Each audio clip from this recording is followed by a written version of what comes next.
اللہ الرحمن الرحیم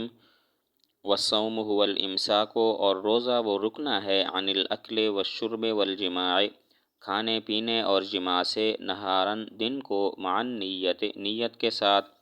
فإن أكل الصائم، پس اگر کھا لیا روزہ دار نے، او شربا یا پی لیا، او جامع ناسیا یا جماع کر لیا بھول کر، لم یفطر تو افطار نہ کرے۔ فإن نام، پس اگر سو گیا، فاحتلم، پس اس کو احتلام ہو گیا، او نظر الی امرأتہ، یا دیکھا اپنی بیوی کی طرف، فانزل، پس اس کو انزال ہوا، او ادہن، یا تیل لگایا، او احتجم، یا پشنے لگوائے، او اکتحل، یا سرما لگایا، او قبل، یا بوسہ لیا، لم یفطر تو افطار نہ کرے۔ فإن انزل، پس اگر اس کو انزال ہوا، بقبلۃ، بوسہ لینے کے ساتھ، او لمس، یا چھونے کے ساتھ، فعلیہ القضاء ولا کفارۃ علیہ، تو اس پر قضا ہے اور اس پر کفارہ نہیں ہے۔ ولا بأس بالقبلۃ، اور نہیں ہے کوئی حرج بوسہ لینے میں، اذا امن علی نفسہ، جب بھروسہ ہو اپنے آپ پر، جب اطمینان ہو اپنے آپ پر۔ ویکرہ، اور مکروہ ہے، ان لم یأمن، اگر اس کو اطمینان نہ ہو۔ روزے کی تعریف یہ ہے کہ کھانے پینے اور جماع سے دن کے وقت رکنا اور روزے کی نیت بھی ہو۔ روزہ کہتے ہیں کھانے پینے اور جماع سے دن کے وقت رکنا اور روزے کی نیت بھی ہو۔ فإن أكل، وہ مسائل کہ جن سے روزہ ٹوٹ جاتا ہے، ان میں سے ایک یہ ہے کہ کچھ کھا لے یا کچھ پی لے یا بھول کر جماع کر لے، تو اس سے تو روزہ نہیں ٹوٹتا۔ البتہ اگر سو جائے اور اس کو احتلام ہو جائے، یا اپنی بیوی کی طرف دیکھے اور اس کو انزال ہو جائے، یا تیل لگائے یا پچنے لگوائے یا سرما لگائے یا بوسہ لے، تو ان صورتوں میں بھی اس کا روزہ نہیں ٹوٹے گا۔ البتہ بوسہ لینے سے اگر اس کو انزال ہو گیا یا چھونے سے اس کو انزال ہو گیا تو قضا ہوگی اور اس پر کفارہ نہیں ہوگا۔ باقی بیوی کا بوسہ لے سکتا ہے یا نہیں، تو اس صورت میں تفصیل یہ ہے کہ اگر اپنے آپ پر بھروسہ ہو کہ انزال نہیں ہوگا یا ہم بستری کی طرف وہ نہیں جائے گا، تو پھر تو بوسہ لے سکتا ہے، ورنہ اگر اپنے اوپر اطمینان نہ ہو تو پھر بوسہ لینا مکروہ ہے۔ وہ مسائل کہ جن کی وجہ سے روزہ نہیں ٹوٹتا اور ٹوٹتا ہے، ان میں سے کچھ یہ ہیں: کھا لیا، پی لیا، یا بھول کر جماع کر لیا۔ بھول کر کھا لیا، پی لیا یا بھول کر جماع کر لیا تو روزہ نہیں ٹوٹے گا، اس کا روزہ برقرار ہے۔ اور اگر سو گیا اور اس کو احتلام ہو گیا، یا اپنی بیوی کی طرف دیکھا اس کو انزال ہو گیا، یا تیل لگایا یا پچنے لگائے یا سرما لگایا یا بوسہ لیا، تو ان صورتوں میں بھی اس کا روزہ نہیں ٹوٹے گا۔ اور اگر چھونے یا بوسہ لینے سے اس کو انزال ہو گیا تو قضا تو ہوگی، روزے کا کفارہ اس پر نہیں ہوگا۔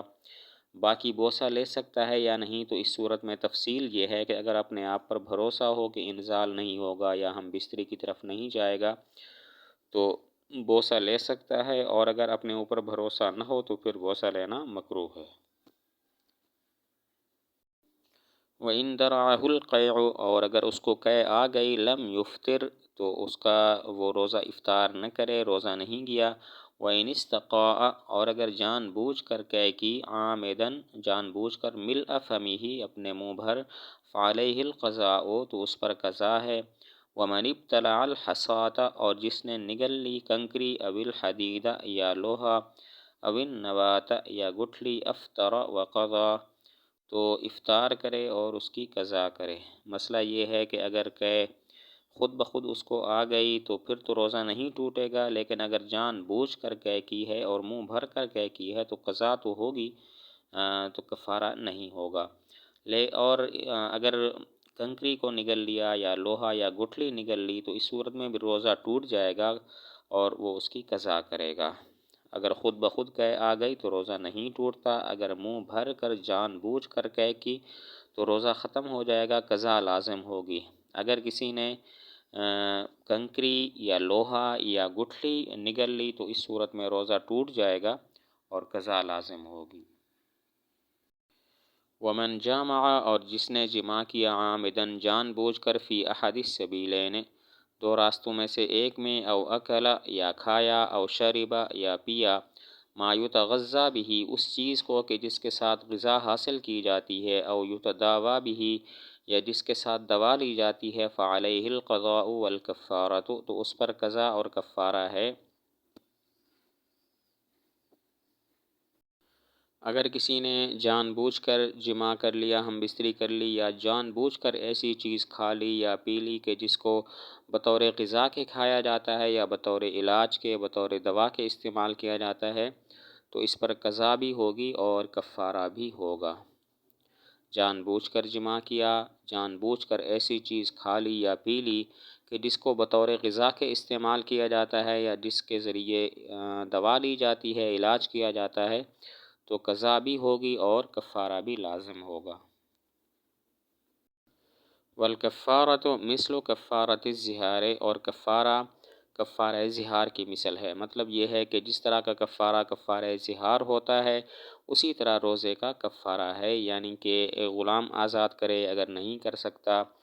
تو پھر 60 مسلسل روزے رکھے، اور اگر یہ بھی نہیں کر سکتا تو 60 مسکینوں کو کھانا کھلائے۔ کفارہ روزے کا کفارہ ظہار کی طرح ہے،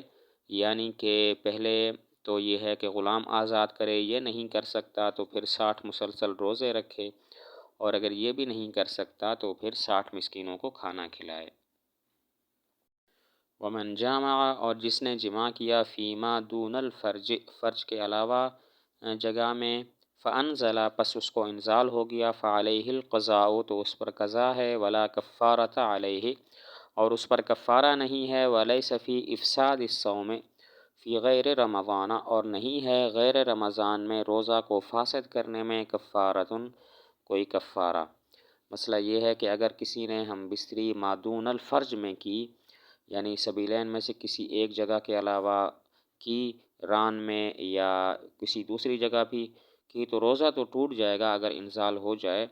تو، لیکن قضا ہوگی اور اس پر کفارہ نہیں ہوگا۔ فرج کے علاوہ کسی اور جگہ جماع کیا اور انزال ہو گیا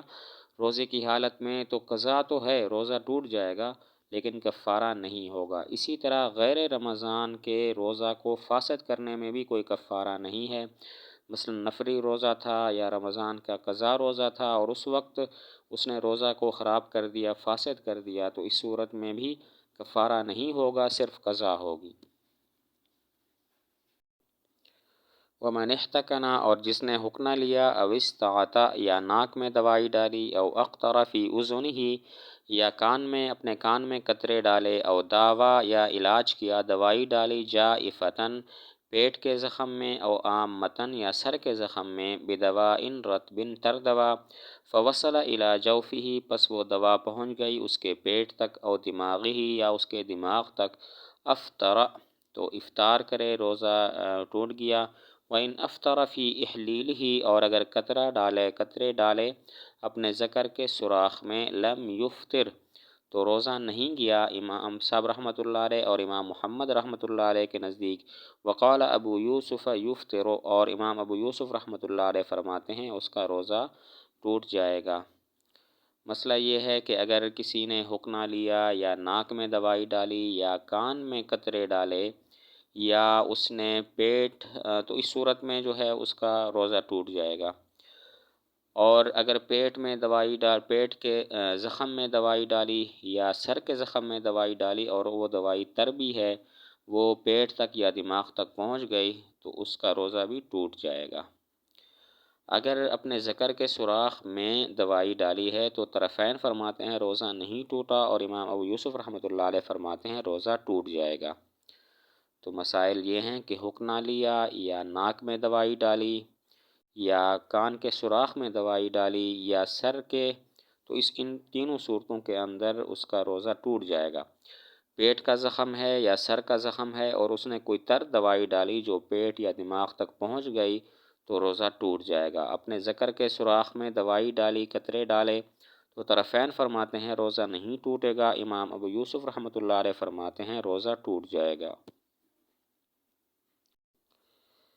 ومن ذاق اور جس نے چکھا شیئن کسی چیز کو، بفمہ اپنے منہ کے ساتھ، لم یفطر تو روزہ نہیں ٹوٹا، ویکرہ ذالک اور اس کے لیے یہ مکروہ ہے۔ مسئلہ یہ ہے کہ منہ سے کوئی چیز چکھی ہے اور تو اب اس کا روزہ تو نہیں ٹوٹے گا، لیکن یہ بات مکروہ ہوگی۔ کوئی شاید چکھی روزے کی حالت میں، حلق تک وہ نہیں گئی تو صرف چکھی زبان پر اس کو رکھا، تو روزہ تو نہیں ٹوٹے گا لیکن یہ بات مکروہ ہے۔ وَيُكْرَهُ لِلْمَرْأَةِ اور مکروہ ہے عورت کے لیے أَن تَمْزَغَ یہ کہ چبائے لِصَبِيِّهَا الطَّعَامَ اپنے بچے کے لیے کھانے کو، إِذَا كَانَ لَهَا مِنْهُ بُدٌّ جبکہ ہو اس کے لیے اس سے چارہ، وَمَزْغُ الْعِلْقِ اور علق کو چبانا، لا يفطر الصائم نہیں افطار کرتا، نہیں روزہ توڑتا روزے دار کا روزہ، وَيُكْرَهُ اور یہ مکروہ ہے۔ وَيُكْرَهُ لِلْمَرْأَةِ اگر عورت اپنے بچے کے لیے کھانا چباتی ہے تاکہ اس کو چبایا ہوا کھانا دے دے اور وہ آسانی سے کھا لے، تو دیکھیں گے کوئی اور چارہ میسر ہے کہ نہیں ہے، کوئی اور صورت نکل سکتی ہے کہ نہیں۔ اگر کوئی اور صورت نکل سکتی ہے، مثلا دوسری عورت موجود ہے جو غیر روزہ دار ہے اور وہ بچے کو کھانا چبا کے دے سکتی ہے، تو پھر عورت کے لیے ایسا کرنا مکروہ ہے۔ لیکن اگر کوئی عورت میسر نہیں ہے ایسا کام کرنے کے لیے تو پھر یہ مکروہ نہیں ہوگا۔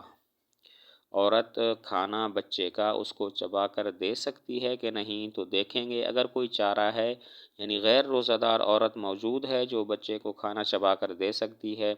تو پھر روزہ دار عورت کے لیے ایسا کرنا مکروہ ہے۔ لیکن اگر اس کے علاوہ کوئی چارہ نہ ہو، کوئی اور عورت میسر نہ ہو، تو پھر وہ عورت بچے کو کھانا چبا کر دے سکتی ہے، یہ مکروہ نہیں ہے۔ وَمَزْغُ الْعِلْقِ